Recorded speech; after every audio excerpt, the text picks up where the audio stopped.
So I wanted to make a case for my Apple Pencil, and we had some leather around the space. And I've been wanting to also get some practice making patterns for three-dimensional objects for leather.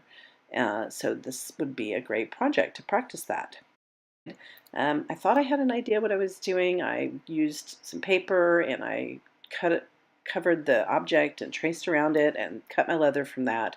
And then when I went to wrap the leather around the object, it was not enough leather. So I definitely still need practice at that. So I ended up having to toss that and use some different leather, which was a little bit thinner, um, but it ended up working out nicely. The leather I was using was plain vegetable tanned leather, so I had some blue leather finish, and I thought that that would look nice, so I used that. And then I also wanted to get some practice using the Easy Sewing Awl. I watched a couple of YouTube videos and it seemed pretty straightforward, but I really had a lot of trouble with it. I did not like it, so I ended up giving that up and going back to doing a regular saddle stitch with 2 needles. Um, which was faster in the long run for me. And I might go back and try the sewing all again in a future project, but I'm not sure. I just got too frustrated. It would stick and things were getting tangled and it didn't look as neat as my hand sewing, so I kind of gave up. And there's definitely some issues with my finished project. The stitches are a little wonky.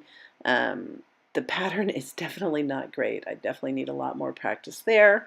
But overall, I'm really happy with it.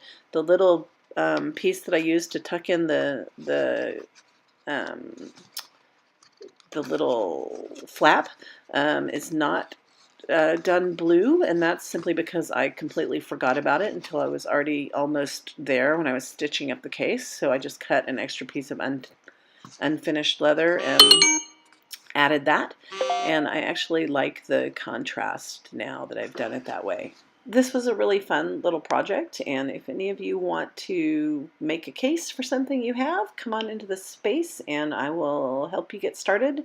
It's not going to look perfect, but because I'm no expert, but it's a fun way to get to do something, to make something that's utilitarian that you can use and get some cool skills under your belt at the same time.